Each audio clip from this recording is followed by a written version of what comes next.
Again, today's parliamentary session saw the opposition block the podium, this time with Ilir Toska declaring Germany have already determined that Albania has not achieved the required standards, though the SP fiercely disagreed with this claim. As expected, based on the initial trial hearing, Tirana's appellate court judge and candidate for the High Judicial Council, Mr. Ilir Toska, was handed today the decision by the IQC to reconfirm him in his position. Running against 279 projects from 32 countries, the Tirana municipality and in particular Mayor Erion Veliaj expressed their gratitude over Skanderbeg Square being awarded the best public space in Europe for 2018. Good evening, it's 6 o'clock on Thursday the 21st of June 2018. Welcome to the English edition of Aura News. My name is Alexandra and I'm here to bring you the day's top stories from across the country translated into English. Yet again, the opposition has blocked the parliamentary session, with Ilir Toska kidnapping the podium for 1 hour and 30 minutes, declaring that Germany has already determined that Albania has not met the conditions for the opening of negotiations. Toska said that for this was announced at a dinner held last Tuesday, which Prime Minister Edi Rama confirmed he did attend. Meanwhile, Taylan Bala declared that the German government supports Albania, despite Toska's attempts at lobbying against his own country. The opposition refused to allow any MP to talk about draft laws on the agenda. As such, Parliamentary Speaker Gramos Rucci was forced to suspend the session twice. Seemingly frustrated with the situation, MP of the Socialist Movement for Integration, Luan Rama, implied that he is dissatisfied not only about the way the Assembly is heading, but also the behaviour of Ilir Toska. Chair of the SMI's parliamentary group, Petrit Vasili, shared a similar sentiment. Given that the conditions made discussion impossible, the majority moved to the ballots for the draft laws. In a surprising move of defiance against their party's stance, SMI MPs Nasip Natso and Edmond Hadjinasto also decided to participate in the vote.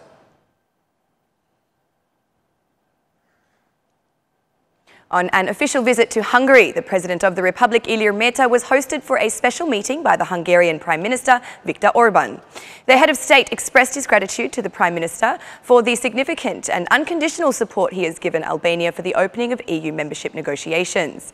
Appreciating the commitment of Orban's government in promoting economic and trade relations between the two countries, President Meta underlined the continued willingness of the Albanians to establish excellent political relations with Hungary.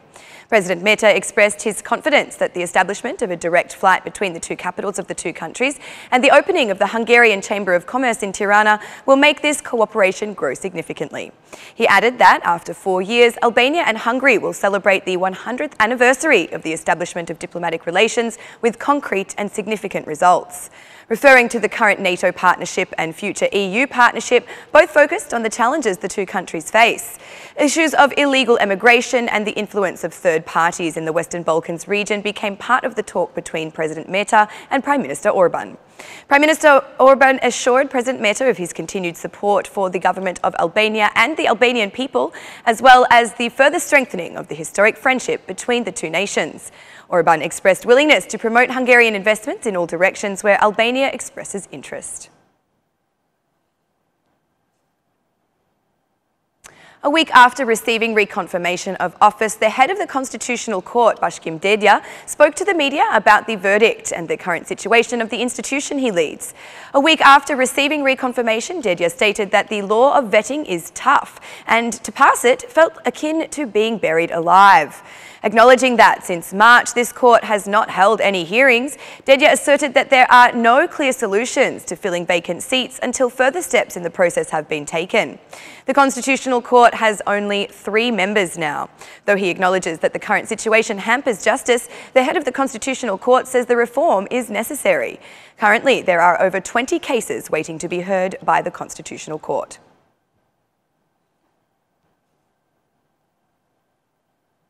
Tirana's appellate court judge and candidate for the Supreme Judicial Council, Mr. Ilir Toska, has successfully passed the vetting process. The decision was handed down today by the Independent Qualification Commission with a panel composed of Adleda Chiftia, Jensila Pine and Valbona Sanjaktari. The relator, Valbona Sanjaktari, said that yesterday there were no concerns regarding Mr Toska's wealth verifications. The High Inspectorate of the Declaration and Audit of Assets and Conflict of Interest has submitted an approving report on Toska's wealth. From the independent and in-depth investigation of the Commission, it has been concluded that after verification, the subject owns only 183 square metre apartment in Tirana, which is valued at approximately €50,000. There is no evidence to suggest that Ilir Toska has any hidden wealth, reiterated Valbona Sanjaktari. The final decision differs from the Classified Information Security Directorate, which declared him inappropriate. Based on their independent verifications, the Commission came to the conclusion that there was no evidence to support such claims regarding Ilir Toska.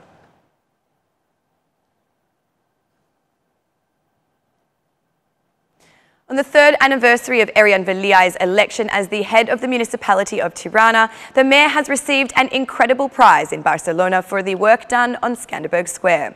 The new city centre was selected by a jury of international professionals as the best urban public space in Europe for 2018, triumphing over 279 other projects from 32 countries.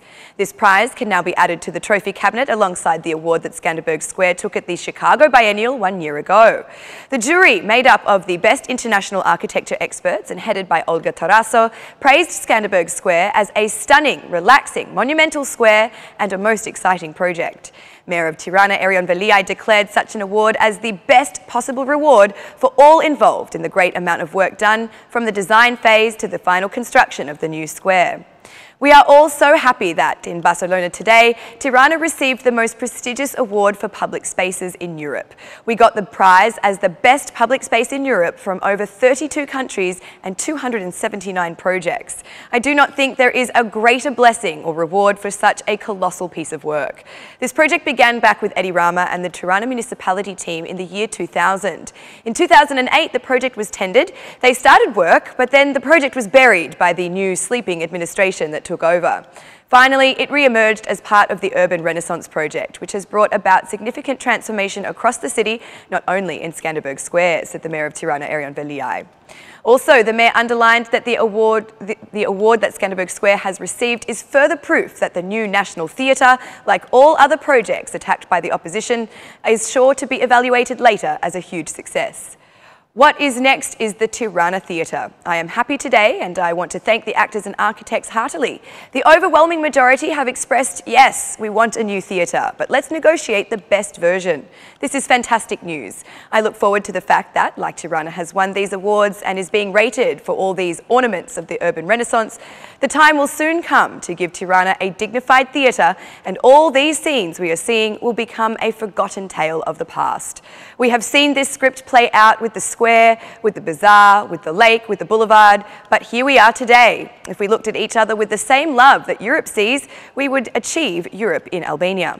I look forward to moving on to the fifth major project, that of the theatre, after we have agreed on a dignified space that does not affect theatre property.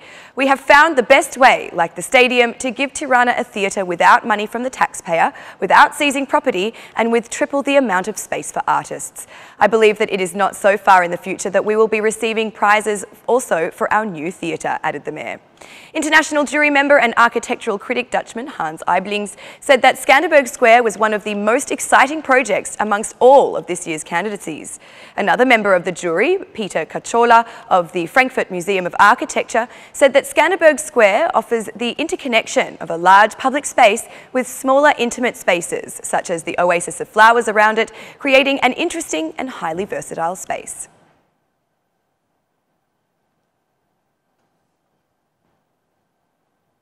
The Commissioner for Justice, Consumers and Gender Equality in the European Commission, Vera Jourova, considers the justice reform undertaken by the Albanian government as revolutionary and highly courageous.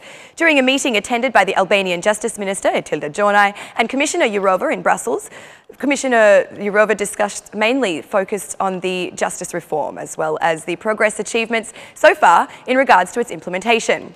Commissioner Jourova considered efforts to reform the justice system as impressive and expressed the conviction that justice reform will remain a historic event in Albania's development.